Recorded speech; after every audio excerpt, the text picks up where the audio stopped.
Today's reading is Level 1, Habitable Zone, from the Backrooms Wiki. I had simply gone deeper into the rabbit hole. I sat with my back against a cold wall, too dehydrated to produce tears. I was exhausted and weak, but I was overjoyed. I had finally escaped that yellow hell. Who knows how long I had wandered through those rotting halls, enduring the non-stop buzzing and slosh of rancid carpet.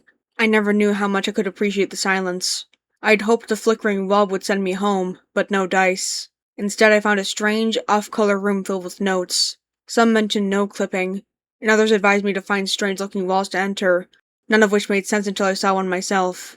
It was so ominous, like something out of a dream, although now this whole place felt just like a waking nightmare. This whole situation was bizarre. I had stumbled into the dark of my home, trying and failing to not step on broken glass, and had found myself in a mono-yellow labyrinth. It was a miracle I was wearing real shoes and jeans, but I had been ill-equipped to enter such a strange place. I had been scared at first, but after wandering for so long, it had finally flipped over into just being a taxing ordeal. I laughed to myself as I looked around. I had stared at yellow for so long the walls around me had taken on a violet hue. The cement floor was rough to the touch, but I was grateful to sit on something that wasn't wet. The area was some sort of barren parking structure with miles of unforgiving concrete leading into the distance. Random clangs echoed through the pipes on the ceiling, though it was far less obnoxious than the incessant humbuzz of the yellow rooms. There were puddles of liquid scattered across the ground. However, I wasn't that desperate. Yet. I gingerly began to put my shoes back on, my feet blistered from trudging through the moist carpet. It had taken a few hours for them to dry, but now I was ready to move forward. Level 1, the Habitable Zone. Survival difficulty, Class 1. Safe and secure, presence of anomalous resources, and minimal entity count. Generalities. Congratulations, Wanderer! If you're reading this article, this means you have successfully escaped the yellow halls, commonly referred to by other wanderers like you as Level 0. As you have most likely read on the Manila Room documents, you have unfortunately no-clipped into another realm known as the Backrooms. Thankfully, you have managed to leave Level 0, and learned how to use no-clipping to your advantage. Following your no-clipping, you are now on Level 1, the second level of the Backrooms, also nicknamed the Habitable Zone. This place, unlike the Yellow Halls, is much more complex and deadly, as it is home to various creatures and phenomena that you aren't used to yet. Fortunately, however, you will also find resources such as food or water, as well as settlements of people who will help you stay safe. This article will describe everything you need to know to survive here, as well as explain how to reach us. The following groups have helped write this article and will actively help you if you encounter them here. Try finding them by looking for their logos. The Aryan Circle, the BNTG, the MEG, the Nomads, who have no permanent base, only temporary settlements, and the Speed No-Clippers when they set up registration spots. Keep in mind that not all humans in the Backrooms are friendly, so beware of anything that moves, entity or not. You can find explanations and advice about both of them down below. How long had it been since I had last seen another person? Weeks? Months? It was certainly before I had fallen into this forsaken world. I couldn't tell. Time didn't really exist here. There was no waxing and waning of the sun, just the artificial wash of overhead lights. What was this place? It seemed man-made, all of it, but it contained an otherworldliness that distinctly wasn't. While I was grateful for the change of scenery, I still felt trapped in this apparently infinite abyss. The halls stretched on for eternity, almost warping ahead of me. They felt off. Wrong, perhaps. I was probably just exhausted, but it seemed like the halls twisted in improbable ways far off in the distance. My head ached, little flickers of disorienting visual anomalies danced in the corners of my vision. This place was probably just getting to me. The puddles around me smelled unclean, the plastic scent of stagnation clinging to the air. I avoided them, but still my thirst drew me closer to them. The air felt stuffy and humid. If only I could crack a window and get any modicum of fresh air. Small piles of debris littered sections of the floor, pieces of wood, packing material, and metal. I glanced through some of it, hoping in vain that any of it contained some manner of sustenance. As I passed one, I saw something odd from the corner of my eye. A crowbar was peeking out from under the crushed wooden planks. I pulled it out, gauging its weight with my hand. It was sturdy, with small flecks of rust patterned on its corrugated gray surface. I did a test swing, satisfaction growing in me as it whizzed through the air. This could be a useful tool, I thought to myself. I hung it from my belt and continued on. The halls rolled on and on. My only companions were my footsteps and the intermittent rumbling through the pipes above. I wanted to scream, shout, do whatever it took to find another soul in this endless emptiness, but I was terrified that something else would respond. There had to be other people here. The notes in that room were almost certainly handwritten.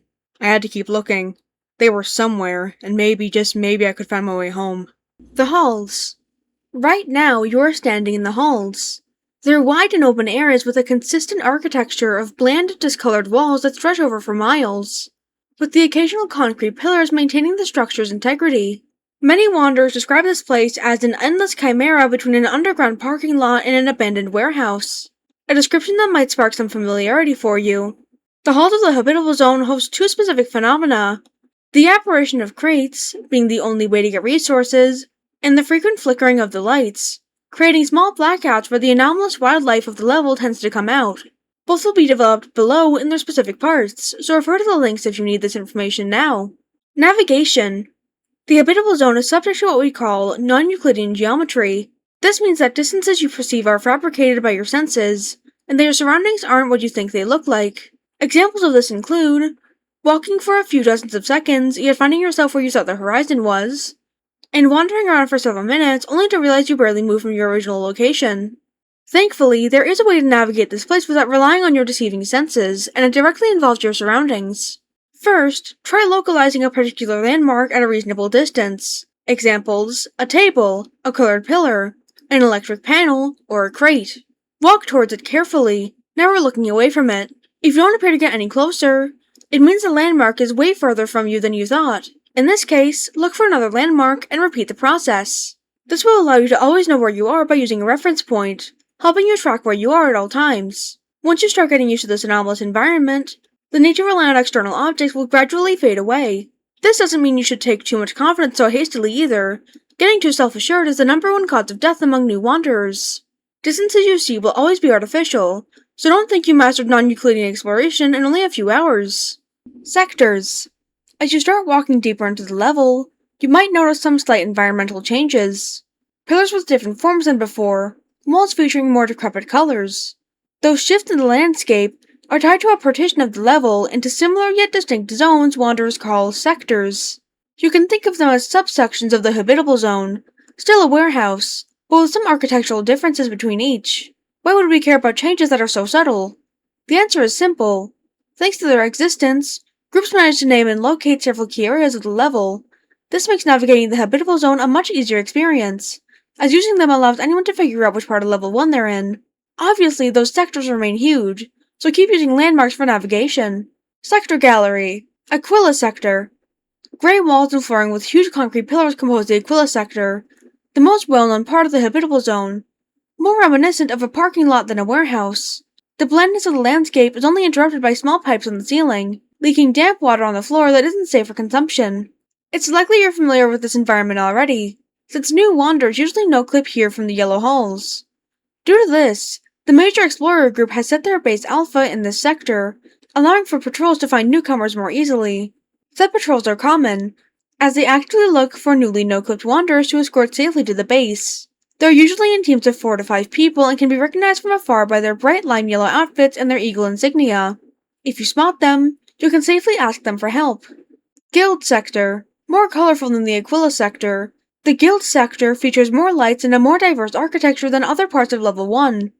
Do not be fooled by this, however, as the structure remains non-Euclidean like the rest of the level. This area of the Habitable Zone, more akin to a warehouse, hosts more crates than any other discovered location of the level. Therefore, if by chance you get to wander in this sector, make sure to gather some food and bottles while you can. See crates later on. Make sure to also gather some valuable items in case you manage to find the Trader's Keep, the base of the Backrooms non-aligned trade group. Since they don't shelter anyone for free, bartering will be your best chance to get a home, even temporary, in the Guild Sector.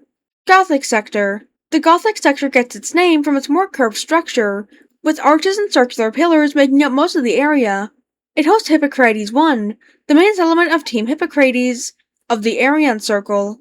Taking their base is advised, especially if you require medical care, as biological research and medicine are the focus of the settlement. Their group mission of protecting wanderers will lead them to offer you a temporary home, although it can become permanent if you have the skills to work for the team. The Ouroboros Sector. This sector is the smallest recorded as of yet, characterized by its perpetual state of construction. Shadowy creatures and overalls can be found within it, aimlessly repairing the structure of the place. So far, the progress has yet to be physically observed, despite the place being in this state for at least decades. All of the personnel is working while completely ignoring the presence of other biological life. This has led to some accidents where wanderers reported getting harmed due to their imperturbable work. It is therefore advised to stay away from them and their contraptions. Since there are no bases in the sector capable of helping wanderers, it is overall better to quickly find a way out of it. Since none of them answer any question, let alone acknowledge human presence, their purpose remains unknown. The Garden Sector. Do not be fooled by the verdant colors and blooming life. Out of the many parts of the Habitable Zone, the Garden Sector is one of the few that doesn't suit human life. Overgrown since times unknown, the Garden Sector has a rather unusual effect on human life. Staying there for even an hour will start twisting you, progressively turning you into a plant like many others in the past. If you happen to find the entrance to the concrete garden, avoid it like the plague. It is far easier to deal with non-Euclidean geometry and liminality than losing yourself to deadly nature. The Fabled Sector. The Backrooms is no stranger to change. Anyone with a working pair of eyes can tell you that. One needn't go further than taking a casual stroll through the perpetual streets of the Endless City in order to find all the appropriate evidence. What most individuals do not realize is that there is far more depth to the evolution of the Backrooms than meets the eye. I don't blame them. The chance of surviving for a long enough period of time to witness it firsthand is incredibly small, and for the few that do try to understand this reality, they can only witness fixed versions of the past and future, assuming they are only bursting in and out of existence. Yet change is only one side of the equation in the endless cycle of liminal evolution we find ourselves in. With only half of the story, understanding the true scope of the situation is often missed. The Backrooms is a two-way street, one of change and one of stagnation. There is no better example of this than the Fabled Sector. Once a stronghold of human life, it was eventually lost to time. The endless shifting of the hallways manipulated the terrain in such a fashion that it isolated this area. 300 years ago, Level 1 bore the very same aesthetic of wood and vermilion, but as the era decayed, as settlements fell, as we humans moved on, the Backrooms moved with us. The comfortable, welcoming halls were sucked to their lifeblood in favor of the age of concrete pillars and rebar. That was until the Fabled Sector was rediscovered. With light shining down on its walls once more, it has been filled with a new purpose. Bright neon lights and colored cables engulf the antique rooms in the zeitgeist of the modern day, finally overwhelming the last few embers of the past. In decades from now, perhaps its history will fade, and the Fabled Sector will be one of the many warehouse halls that can be found down here. Change isn't constant, but inevitable. All we can do is adapt, following the Backrooms Zone adjustments as it tries to match our own. Yet the Backrooms changes but never forgets what it was or what it could be. Maybe this fragment of the past will prevail, even twisted by technology, as one of the many remnants of the past that still exists within these many dimensions. An excerpt written by Leo Castellos, curator of level 222. Now that you know how to wander around without losing yourself, try looking for signs of life. Our groups usually patrol within the level to help people like you get to our bases safely. Knowing that, you can look for signs of our presence to find us more easily. Keep your eyes sharp and open at all times.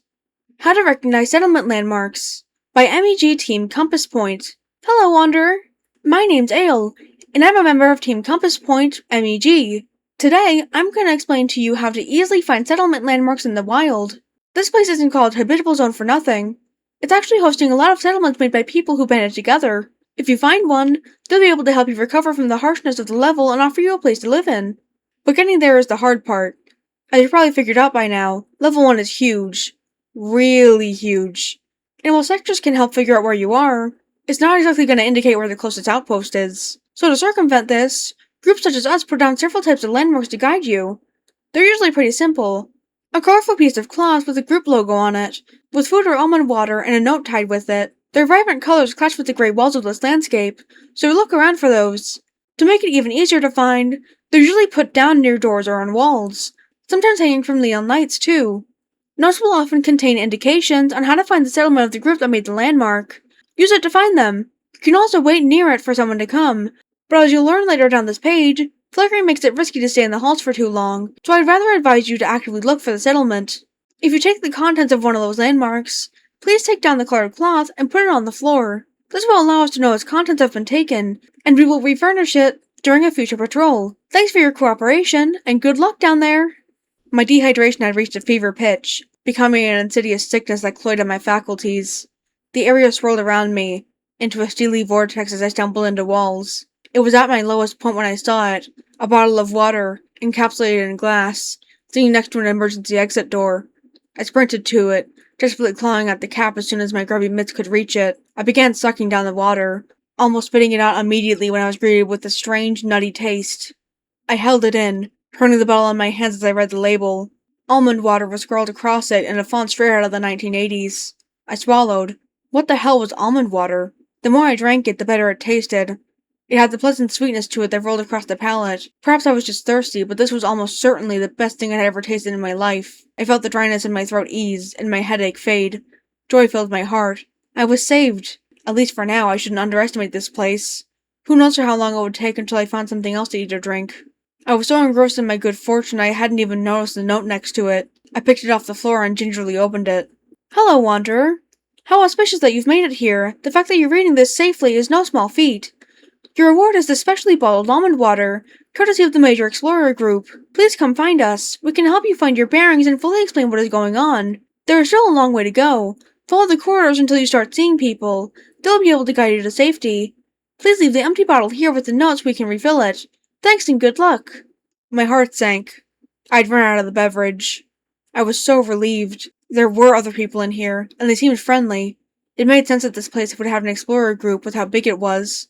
I dribbled out the last drops from the bottle into my mouth, and I suddenly realized that all of my faculties had completely returned to me. In fact, I think my vision was somehow better than before. Just what was in this stuff? I had a second wind, and I gently returned the bottle and the note and pushed through the double doors, pressing down the cold metal push bar as the door resisted my force. It slowly creaked open, and I slipped into a tight hallway. It was noticeably warmer, and there was a distinct lack of disgusting puddles. I began wandering the corridors, opening doors while I ran my hands across the white concrete walls. Many of the small side rooms were empty and devoid of light. Maybe I could finally find a spot to get some proper rest. A calm washed over me, my anxiety melting away. Perhaps I was finally becoming numb to this place, or maybe it was because I simply had something to drink. But it was a good thing. I didn't have the luxury to panic here. The corridors. Whatever sector you're in, it's safe to assume you've come across single or double pushable doors, sometimes with an exit sign above them. But they won't make you leave the level. They will lead you to the second zone of level 1, the corridors. Tight and labyrinthine by nature, they form a sprawling complex of dimly lit concrete pathways that can go on for kilometers.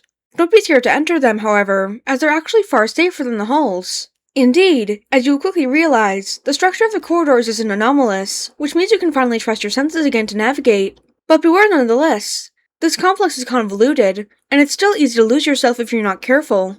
So don't venture too deep if you can avoid it. If you have to, try finding a way to retrace your steps, for example by using yarn balls as an area and thread. As for what the corridors hold within, you could compare them to cave systems back on Earth. They are safe from any hostile presence and are a great shelter for anyone looking to set up an encampment. However, they are also barren and lack resource presence.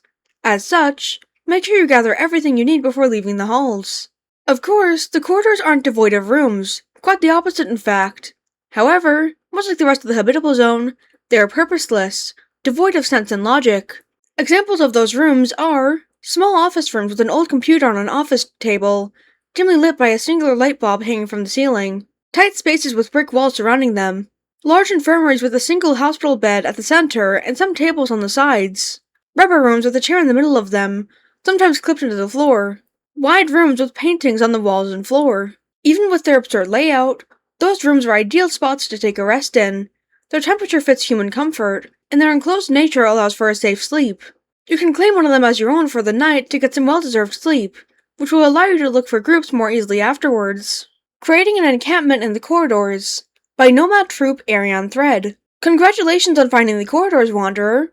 As you read above, this place is much safer than the non-Euclidean halls, and therefore is the best place to settle in for the night.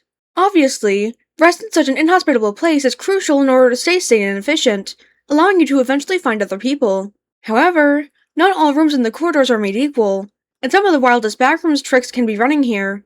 Compiled down there is a list of the most frequently asked questions by new wanderers wishing to survive by themselves and set up a camp. I've seen a lot of different room sizes so far. Is one better than the rest? Picking the right room is obviously important. Too small and you won't be able to comfortably lay down or even be at risk of your own campfire. Too large and you won't escape the feelings of dread and anxiety of the halls. Usually the ideal size would be the size of a bedroom. How can I sleep in there? The best case scenario is if you manage to find a sleeping bag during your time in the halls. However, if you didn't get any, finding a room with a soft floor like rubber or carpet is your next best option. Using available furniture, like a mattress or a sofa, is also a possibility. Both of those cases aren't optimal, but are the most coziness level 1 can offer. Is it really impossible to find food in the corridors? If you didn't find anything to eat or drink while in the halls but still have to enter the corridors, don't worry. While scarce, some can be found in the occasional furnished room. Be careful, however, as most of them will either be spoiled or infected. As a matter of safety, only consume what's protected within a bottle, jar, or can. Can I make a campfire here? You can use planks you scavenged from crates to start a fire. However, keep in mind that not all rooms have air vents, and suffocating the smoke of your own site is still a possibility. Please note that camping equipment like portable stoves can be found in crates if you do not wish to eat cold food. There's a lock on my door. Should I use it to be safe? Avoid using natural locks at all costs. They are subject to disappearing when looked at. This means you wouldn't be able to open the door afterward, exposing you to a long, agonizing death trapped in what was meant to be a safe room. What about creatures? Entities don't tend to wander within the corridors. Nevertheless, taking precautions to avoid a surprise attack is always a good thing. Barricading the door with furniture can usually nullify a random intrusion. Avoiding making too much noise during flickering events can also help avoid potentially redirecting them to your location. I had a good sleep. Now what? Abandoning your temporary camp is the best option. Make sure to retrace your steps up to the entrance you used to get to the corridors, and from there, keep on searching for its major groups. Keep it up. You're getting closer with every step.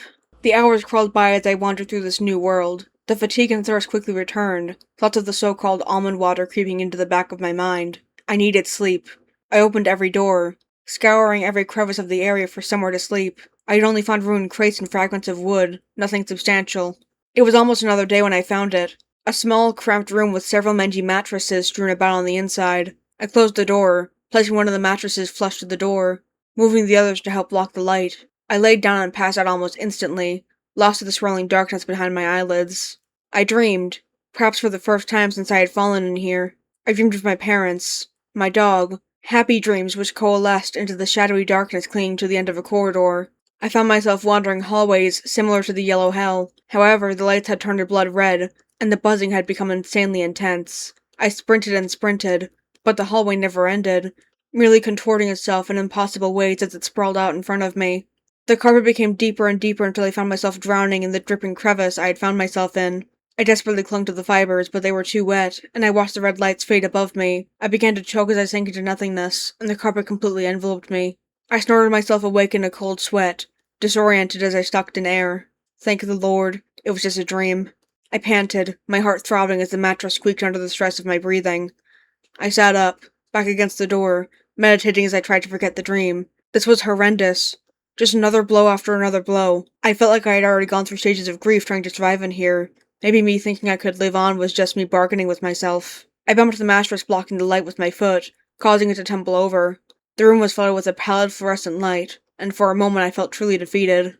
It was time to move on. I felt surprisingly well rested given my waking nightmare. I shoved the mattress out of the way, and somehow it looked less appealing than it did before. I cringed as I pushed it out of the way, and I swung open the door. As it squeaked open, I heard something behind me, like an electrical pulse. I turned to see the light in the room flickering ominously. I froze in place as the entire area went pitch black. There was no sound whatsoever, just my own stifled breathing. Then I heard something, a sound which I had not heard before. The gentle slapping of skin on concrete. It grew louder, as if it were coming my way. I closed the door in front of me, my hair standing on end as I realized I had closed it too loudly. I could hear the muffled slaps run up to the door. It took every ounce of my effort, but I held my breath. I could hear something milling about behind the door. Tears streamed from my eyes as my blood surged through my pumping heart. Adrenaline flooded every inch of my body, and I began to shake while I pressed my full weight against the door. I gently placed my ear on the metallic surface, trying to figure out what was on the other side. All I could hear was light, labored breathing and the sound of claws gently scraping down the surface of the door. We stood off there, my guest and I, for an inordinate amount of time. It played with the door, jiggling the handle and scraping at the thin layer of gray decorating its metal frame. I carefully metered my breathing, praying it would simply leave.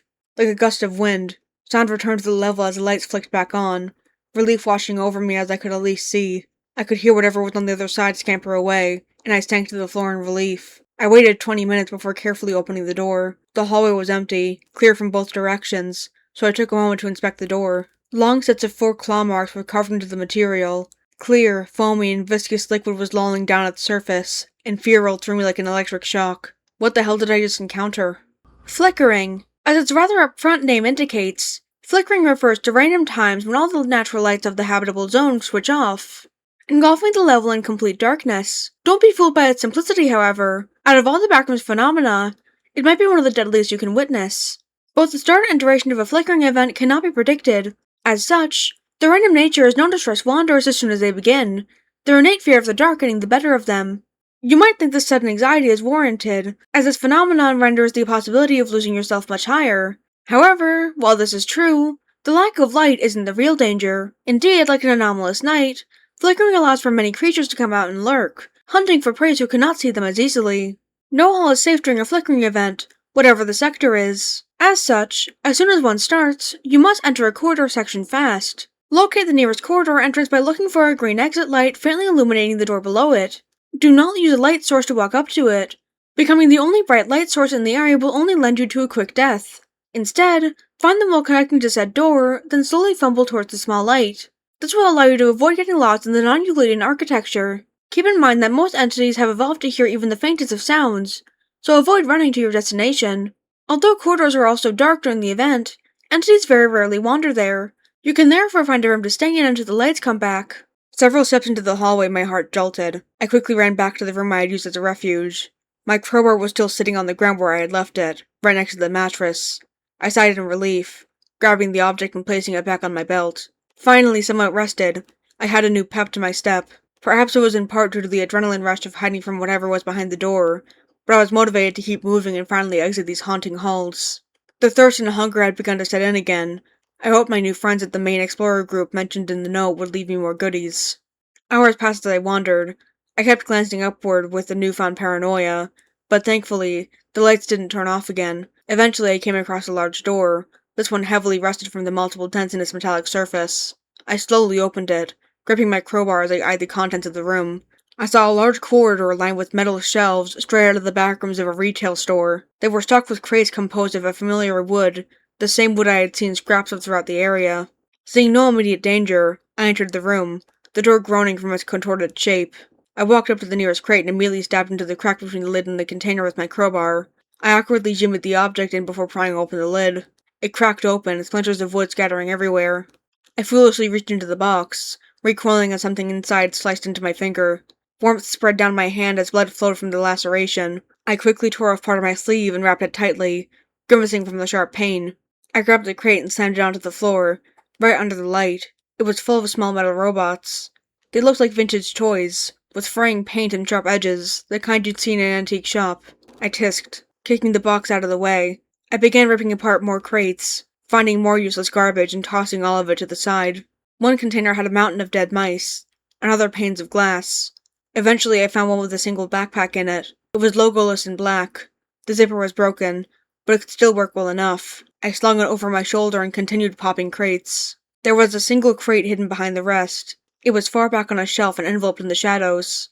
I probably would have missed it if I hadn't been so thorough searching the shelves. It had the word rations written in fading black stencil on the side. I gently pulled the top off, the nails screeching in protest as they bent against the wood. I lifted the lid and was greeted by 4 metal water bottles. They were metal, a silvery gray. The rightmost had a few dents, but this was the most promising lead I had found. I grabbed a bottle and popped it open as I sloshed the contents around. I smelled the liquid inside and was greeted by the pleasant scent of almonds. More of this almond water stuff, I thought as I took a sip. The incredible flavor and sweetness touched my lips again, and I quickly downed the entire beverage. I cheered to myself as energy surged through me as my blood sugar balanced again. My headache quickly faded, and I sighed in relief, shaking the last few drops into my mouth as I discarded the empty container. I swiftly packed the other 3 bottles in my backpack and continued onward. I will find these people. I knew I wasn't alone here. Crates. This place wouldn't be a warehouse if it didn't host resources. Now that you've been wandering around for some time, it's safe to say you've come across some featureless wooden boxes. Usually found on shelves or directly on the floor. Those boxes are called crates by wanderers and group members alike. While they look rather unassuming, they hold your only hope of survival. Resources. Usually appearing behind your back, or after a flickering event, virtually anything can be found within them. In fact, their existence alone makes it possible to set up bases at this level, and therefore led to the level being named the Habitable Zone by the groups who set up there. It's worth noting that crates can disappear once not looked at. As such, make sure you take everything you need before leaving one behind. A non-exhaustive list of useful objects to look for can be found in the guide below. Crates Objects. A Guide. By collecting director Callum Andrews. Crates of the Habitable Zone are by nature diverse in content. In this guide, I will explain what kind of objects should be prioritized, as well as some general advice when collecting them. Avoiding danger. Crates hold many helpful items, but can also contain some harmful ones. Chemicals, explosives, or even specific objects like glass shards or cubes of solid nitrogen. So always be prepared when opening a crate. Collectors typically wear gloves just in case, but the best tool is obviously patience. I understand you'll probably be excited to see food or almond water within them, but remember to always identify everything within the crate before putting your hands into it. Beware being over-encumbered. Chances are you'll find many valuable objects inside crates. Food, tools. However, remember not to be greedy. Trust us. You can quickly become over-encumbered if you take everything that was ever so slightly interesting. This can lead to a lack of walking progress, or in worse cases, the impossibility of escaping from an entity. Your backpack, or whatever you manage to find down there, has limited space, so only take what you're sure will be useful to you. If you start thinking, but this could help me if that overly specific situation happens, then it's a good sign you don't really need it. Only pack up the essentials, what is generally useful for survival. Object priority. You must now be wondering, but what should I prioritize then? To this I would answer, the sooner the need, the more important it is. The backrooms can be unforgiving, raising many challenges you will need to overcome one by one. After answering your immediate needs, such as changing filthy clothes or drinking after a day without water, you can consider the following. Food. Almond water. The main drink you'll find in the backrooms. Cans and bulk piles of food, to avoid any contamination or potential spoiling. Warm, clean clothes. A sweatshirt, a Christmas pullover, socks, ski pants, anything that will keep you warm and not interfere with your movements. An extra outfit, if yours is impractical or damaged. Proper footwear, since you'll need to walk a lot to find people. Medical equipment, bandages or gauze for potential injuries. Antiseptics and other cleaning equipment, such as soap or hand sanitizer. Tools, a knife or an axe to help open some crates or doors, as well as come in handy to scare some smaller entities away. Fire starting supplies, like matches or a lighter, can allow you to warm up your food and yourself using planks from crates. Headlights or flashlight to use in the corridors, but remember not to do so in the halls. Entertainment. Yarn is common in crates, so crochet can be a good way to relieve stress. Make sure to pick up a notepad with a pen. Write down who you are and what you're trying to do. Do not lose hope. Other. A watch can help you keep track of time. A phone charger, crucial for you to be able to access the database at all times. A sleeping bag, although finding the right corridor room can circumvent its need. Backrooms objects. Fur of yolk jades can be used to detect entities close to you thanks to its reactive light. Squirt guns, although unassuming, can be a great ranged weapon with a lot of applications depending on the liquid used. Warp berries can serve as a way to escape certain death. Now you should know everything you need about crates. Remember that if you need it, we at the Trader's Keep can and will keep you safe from the wilderness, if you can pay for our protection. So good luck out there, and we hope to see you in the guild sector. I had found a second wind. With every echoing step, my spoils rang with jovial rattle in my bag. The corridors, like the yellow hell, were almost dizzying in nature. Thankfully, I was better equipped this time, and I felt more in control of the situation. Time passed. I slept in more barricaded rooms, and found yet another crate of the almond water. While I was no longer thirsty, the hunger was creeping in, and I began to search for help with even greater desperation. Then I heard it. A voice. A human voice, echoing down one of the corridors. Hello? It was clear as day. A woman's voice. Is someone there? I replied, hesitating, even though my heart soared. Hello? The voice sounded strained as I followed it down the hall. The lights flickered, the gaps of darkness long enough to make me squint. I came to a woman, a trail of blood leading up to her. She was wearing mottled clothes and appeared to be hunched over, weeping. Miss, are you alright? I stopped in the doorframe, wary of the woman in front of me. No, she said, unmoving. Let me help you then. I walked up to her, my hand white-knuckling my crowbar. I was within 3 feet of her before she spoke again. I need help, please. I froze in place. With what? Well, it is all loose.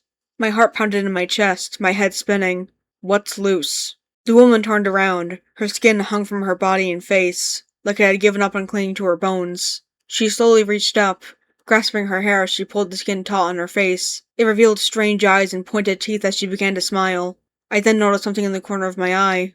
What looked like a corpse, a body, was strewn across the ground. It noticeably was missing all of its skin. I could see its glistening muscles and bones shining hideously in a pool of blood. I looked forward, the woman now standing as the flickering lights intensified. Hi. Within an instant, her other arm was plunged into my shoulder's flesh, its wicked claws easily slicing into the bone. I screamed in pain, dropping to one knee as I clubbed her skull with my weapon. She, or it, fell to the floor, convulsing from the blow.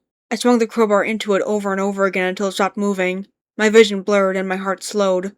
I discarded the other crowbar next to me as I collapsed onto the floor. Please, no. The thing stood up, the sheath of human sliding off its sickly yellow skin. It wound up, its swing aimed at my life as I cringed helplessly on the floor. I heard a sickening thud, and the creature fell over. A machete remained embedded in its brain. My vision blurred as something rapidly approached me. Miss? Entities. The Backrooms isn't only made up of anomalous landscapes. It is an ecosystem, filled with unhinged creatures you've never seen before. Some of them are neutral towards humans. Some can even be helpful, but most are predators. They represent an active mobile threat that will get you if you're not careful. As said previously, entities tend to hunt during flickering events, but this doesn't mean you won't find any when the lights are on. As such, stay aware of moving presences around you at all times. This means looking around regularly, including the ceiling, floor, as well as behind you. Entities all have different physical appearances and behaviors. If you see a creature you cannot identify from far away, refer to the general advice below and/or check the table for more specific advice. Keep in mind the database has most of them detailed in specific articles. To do, avoid panicking at all costs. Being crippled by fear is common, but remember that as long as you're far away, you're safe. Silently go into the corridors if you can't see an exit, hide behind a pillar or crate until you hear them leave. If you need to leave quickly, retrace your steps to the previous landmarks you used for navigation to avoid getting lost. To avoid, if you see or hear the entity approaching, do not run. The non-Euclidean structure of the halls might bring you closer to the creature and get their attention faster. Do not use guns to harm the entity while far away. Although you might take down an entity, the noise will only bring more to you. Do not pick a close-up fight with an entity either. Again, overconfidence is one of the most common death causes for newcomers. Don't approach a single humanoid presence when you're not sure they're humans. Keep in mind, real people often wander around in groups. I sat at the edge of a stiff, rough cot. The fingers on my right hand gently scoured the rough scarring that had held my shoulder together. The memories were vague, almost dreamlike. They were images, moments, frozen in my mind like old photographs. More halls. The pool of red flowing out of me. I remember seeing a man. Me weakly flailing my crowbar at him as he embraced me. He saved my life. Through some miracle they had stitched me back together. After fighting a nasty infection, I was alive and informed of my situation. The base wasn't glamorous. Hallways sprawled with beds, tents, and scraps salvaged from the strange world. The denizens called it the Backrooms, a rather appropriate title for the never-ending corridors. It was overwhelming. I made my way through Base Alpha, kind folk nodding and patting my back as I made my way through. My survival was a small miracle, my recovery 2 months of agony. I was grateful but anxious. I clung to normalcy by frequenting the diner located near the base. Tom, the owner, was a kind soul who had somewhat taken me in after I became a regular. "Hello, my friend. Your usual?" Tom smiled, crinkles appearing in the corners of his eyes. I fidgeted with the menu, fully knowing I wasn't about to change my order. "Yeah," I replied, handing the menu to him. Tom took the menu, scratching the top of his arm with the corner of it as he walked away. I sat in silence, watching the wall as the minutes ticked by. I was sorry as a plate slammed down in front of me. Tom sat down in front of me, his jovial face wrinkled with concern. "Now what's going on, bud?" I stared at the burger for a moment, sighting the place closer to me. "I'm afraid to leave. I don't know what's out there. God, I don't even know what to do or where to go. I feel like a waste of space." Tom chuckled, rolling his eyes as he leaned back, the seat squealing in protest. "What? Kid, you think you're the first person to wander in here and have an existential crisis?" He waved his hand at me. "You survived for a reason. You're meant to be here to be part of this world." Tom stood up, stretching as he walked away. "Now eat your food before it gets cold, and no more being dreary." I half-heartedly scowled, but began to ruminate on his words. Maybe I could make a difference here, even if just a little. I bit into the burger and sunk deeper into my thoughts. Bases, outposts, and communities. Settlements represent your only chance for long-term survival in the Backrooms, granting you a place to eat and sleep in with other people. Thankfully for you, Level 1 is one of the more popular pocket dimensions down there, meaning you will find human presence eventually. Most of them are small encampments in either the halls or corridors, usually made out of tents or makeshift huts by a dozen of wanderers at most. However, the immensity of the Habitable zone didn't stop humans from creating much bigger bases over time, sometimes even developing into full-blown factions, spanning several levels. Whether small or big, not all of these settlements will be friendly to you, however. Level 1 is so big, and encampments so separated that this place remains mostly rule-free. Nevertheless, Beware of humans as much as you watch out for the anomalous creatures, as our species can easily be more monstrous than entities in a place with scarce resources. A non-exhaustive list of relevant bases, outposts, and social points of the Habitable Zone can be found below. Keep in mind that hundreds of small to medium encampments are estimated to also exist there, although giving precise numbers is impossible. MEG Base Alpha. Base Alpha is the oldest and second biggest settlement of the major explorer group, dedicated to the training of new members, as well as exploration. Present in the Aquila sector, it can offer you a safe place to eat and sleep in, if you are interested in helping explore and study the backrooms in return. More akin to a town than a settlement, Base Alpha has grown so much within the quarters that it is now completely unrecognizable from the encampment it was many years ago. If you do not wish to risk yourself on deeper levels yet, this will be your best opportunity for a front rooms-like life. If you are interested in adventuring, however, Base Alpha is also dedicated to exploration, often training new operatives to work in other bases or in small outposts on deeper levels. Finding and understanding these levels to one day find an exit has been the MEG's core mission since its inception. As such, they will be more than willing to give newcomers like you the keys to help them reach this goal. To read more about Base Alpha, its history, and its structure, refer to the Base Alpha article. Trader's Keep. Thanks to their neutrality and their equipment, the Trader's Keep has quickly grown in prestige since its creation in 2016. Unlike the MEG, the Backrooms Non-Aligned Trade Group is made of merchants and mercenaries. As such, they are more interested in payment or bartering than recruiting and training newcomers. However, if you can pay their price, and are interested in their vision, the Trader's Keep is a great place to settle in. Indeed, their influence over the guild sector allows them to offer a much better quality of life and security than most other factions. It's also worth noting that the Trader's Keep also contains the Trader's Vault, the largest known BNTG stocking facility. This allows the group to regularly furnish spaces, such as Office Space EL3A, with resources to sell, thanks to their efficient web of interconnected trading routes. To read more about the Trader's Keep and its vault, refer to the Trader's Keep article. Hippocrates 1. Hippocrates 1 is the first and main base of Team Hippocrates of the Aryan Circle. Created far before the bigger faction was formed, the base is mainly centered on biological entity research, a mission that led the team to work closely with the leaders in their time, as well as the MEG. As such, it is mainly thanks to them that most of the anomalous wildlife of the Habitable Zone has been documented for wanderer safety. Although secondary, their healthcare mission is something that they take very seriously. As such, they regularly form external agents, as well as provide medical equipment and personnel to other groups in exchange for resources. The medical care they provide directly at their base to ill or injured wanderers is free, however, as their mission remains making the backrooms a safer place. Most of the members of Hippocrates 1 speak English and Hoofish, in addition to French, so do not hesitate to reach out to them if you are in the Gothic sector. To learn more about Team Hippocrates and the Aryan Circle, refer to the Aryan Circle group article. Camp Amber. Update. Since 2013, Camp Amber has left the Habitable Zone and is now residing in the hub. Historically, the Backrooms have always had one huge multicultural faction aiming at protecting wanderers. Yet, empires rise and fall, and the leaders, the biggest group of the second half of the 20th century, was no exception. When they got destroyed in 1997, wanderer safety plummeted as a result, especially in Level 1, a realm hosting many clueless newcomers. As such, Camp Amber was created around this date. Nomadic in nature, they used to travel between sectors to educate newcomers about the backrooms and its dangers. Usually located near known exits from Level 0, they helped countless wanderers by giving them advice and training them for their new life. Following the creation of Base Alpha in 2012, a former welcoming place from a group that was already growing fast, Camp Amber left the level 1 year later, relocating their activities to the hub, a safe highway level where new wanderers were also present. Cornucopia. Malicious and cruel people, capable of the most deplorable of crimes. With the Habitable Zone's constant influx of newcomers and the barren nature of the place, they are a grim reality within the level, and have been for centuries. In the past, back when this place resembled a merchant site, Cornucopia was providing resources to the other settlements of the Eyes of Argos. Now that the Enclave occupies this purpose, the role of the Cornucopia has shifted to punish the overflowing sinners, so as to keep the second most populated backrooms level peaceful. This base has evolved across the ages, but its nature as headquarters for the Justice Seekers has remained. These soldiers tirelessly patrol the Habitable Zone, looking for sinners to punish in their everlasting mission. If you have nothing to hide, you should be safe from their wrath. Nevertheless, contact with them is ill-advised, as their definition of justice can vary from team to team. Remember that sometimes humans can be more dangerous than entities, especially when they deem they serve justice. To read more about the specific base, refer to the Cornucopia base article. Registration spots.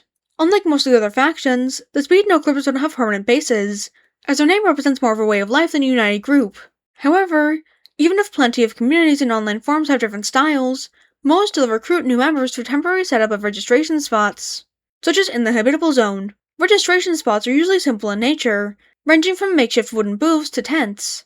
There, some speed no-clippers will be able to put interested newcomers to the test. Even if a life of thrill and travels doesn't interest you, these registration spots are great places to learn about controlled no-clipping and how to perform them, which is a useful skill to have in times of need. The speakers can also bring you to nearby settlements, allowing you to rest for some time. To learn more about the speed no-clippers, refer to the Speed No-Clippers group article. Tom's Diner. Tom's Diner is the biggest restaurant and social hub of the Habitable Zone, run by Tommaso Esposito, better known as Tom, an Italo-American chef, and his co-worker, Aiko Sato.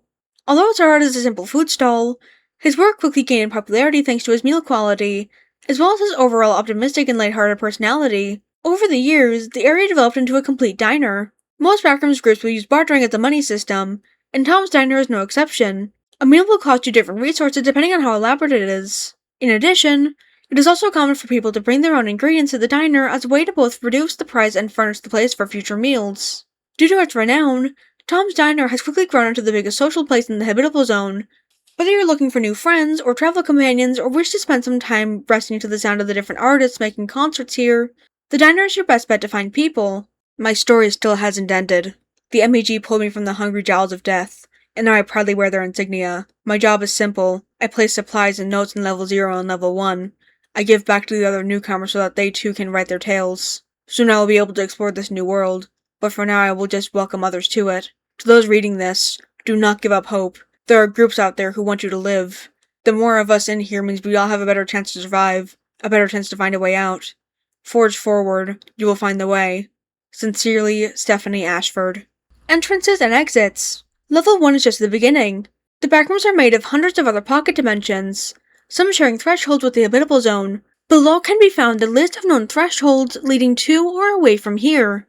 Keep in mind this list isn't exhaustive, as new levels are constantly being discovered, and links between them can also appear and disappear over time.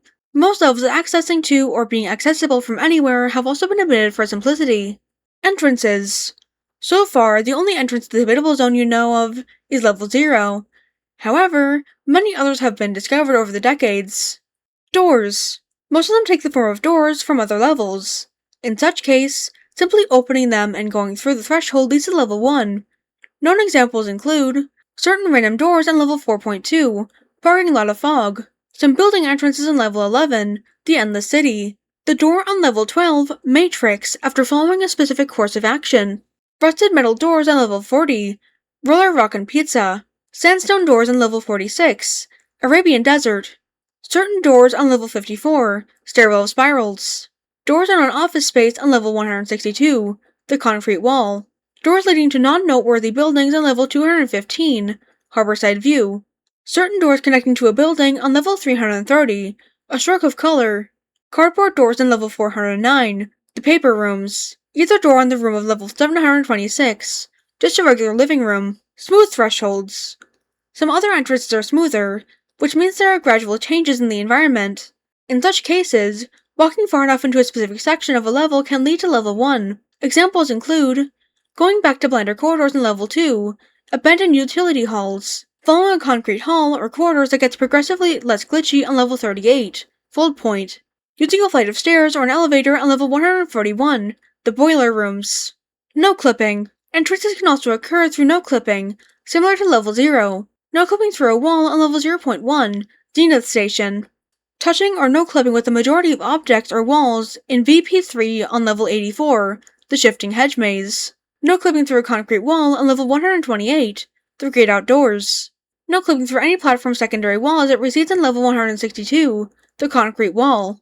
No clipping through the floor in the lounges of level 283, Playland. Performing a controlled no-clip into the walls of the main hall on level 294, the Luminary Theater. It's worth noting that no-clipping doesn't only happen when going through a surface. Interacting with certain elements can also force a no-clip by sucking the wanderer in. Use a keycard onto the screen displaying level 1 in the surveillance room. Opening a supply crate with a red number 1 on level 58, Water Wonder. Eating a ham croissant on level 304, Las Panaderias. No clipping into a tree on level 305, The Descent into Darkness. Touching any green shape on level 322, Unrecognized Landscape. Touching a mirror on level 365, Your Worst Enemy. Finding the sales floor and acquiring 2 bottles of water on level 852, Retail Therapy. Subsections. Some areas of the Habitable Zone are considered big and important enough to be classified as subsections. They can be considered like other sectors of the level. As of today, they are Level 1.1, Corrupted Corridor. Level 1.2, Concrete Garden. Level Square Root of 2. Level 1.5, Inverted. Exits. Level 2, also nicknamed Abandoned Utility Halls, is the most common exit you will come across, as it is part of the main 12. The threshold from level 1 to level 2 is a smooth one, meaning simply walking far enough in a direction, with pipes and dials gradually appearing, will make you enter the Abandoned Utility Halls. Since the Habitable Zone is one of the most populated levels, a high number of other exits from it have been listed over the decades. However, not all of them can be seen with the naked eye, and some surfaces or walls can lead you to a whole different place by complete accident. To avoid being disoriented or lost after an accidental no-clip, remember to use the clip protocol as soon as you enter a new level. The clip protocol explained. By Team Hermes of the Arian Circle. The Backrooms is a reckless and illogical place, and many things can happen to you as soon as you enter a new level. With no clippable surfaces usually invisible, it's not uncommon for someone to enter a new level they've never heard of before, and be completely lost as to what to do to leave it. As such, if you ever find yourself in a place you do not recognize, using the clip protocol will help you avoid potential danger, and prepare yourself to explore. C. Check your environment to verify the presence of potential threats, as well as identify the architecture around you. L. Locate an exit, such as no clipping back or finding a door, window, or any other potential threshold. I. Inspect the database, using all the information you collected to find which level you're in, and which potential exit is safe to take. P. Prepare your equipment by taking relevant objects, like a weapon or flashlight, or changing clothes if needed. P. Perimeter your environment by setting up a temporary safe zone. If you wish to find more information about the protocol, you can find it on the Arian Circle database. And with that, we wish you good luck on your travels. Level 1 is merely the beginning of your journey.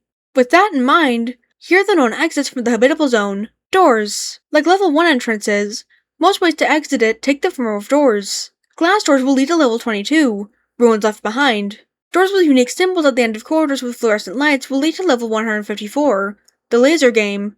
Ice-coated metal doors will lead to level 159, Beastland. Bunker doors will lead to level 218, Dead Man's Mile. Wooden doors in nonsensical locations will lead to level 389, The Gaming Hall. Metal double doors that resemble those of lifts or elevators will lead to a staircase going to level 998, a path across hell and towards any beyond. Plain white wooden doors will lead to level 998.2, Fight Club. Specific sequence of doors and halls can take the wanderer to the hub. Smooth thresholds. Similarly so, smooth thresholds also exist within the level. Climbing up into holds into the ceiling can lead to level 19, Attic Floorboards. Walking in a corridor getting gradually more glitchy will eventually lead to level 38, Fold Point. Breaches in some walls displaying the exterior can lead to level 128, The Great Outdoors. Speaking the name of BHZSMZUY in any language involving the Latin alphabet in an intelligible manner will open a threshold to the level. Going into an open ventilation duct will lead to level 800, House of Clockwork. No clipping. No clipping is equally as common, and as notified above, can occur by complete accident. The entrance to level 24, the Moon, is being kept secret by the BNTG, but is rumored to be a painting of the moon like the one in level 57. No clipping through some walls can lead to level 128, The Great Outdoors. Using a VHS tape labeled Mac Plus will make you no-clip into the TV to reach level 201, Aesthetic.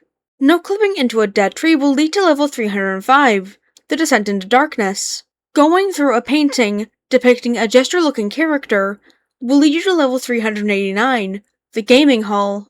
Landmarks that are part of the Pilgrim's Path can no-clip you when touched. Going into another level with a landmark, continuing doing so will eventually lead you to level 710, Ring in Ruins. Clipping through a crate containing scrap metal will lead you to level 817, The Scrapyard. Subsections. The aforementioned subsections of the Habitable Zone can be accessed directly from it. They are: the entrance of level 1.1, Corrupted Corridor, can be found at the south of Base Alpha. The passage leading to level 1.2, Concrete Garden, is within the Aquila sector. The access to level square root of 2 hasn't been confirmed as of yet. Level 1.5, Inverted, can be accessed through no clipping. This article is written by Praetor3005 and DivineAtlas from the Backrooms Wiki.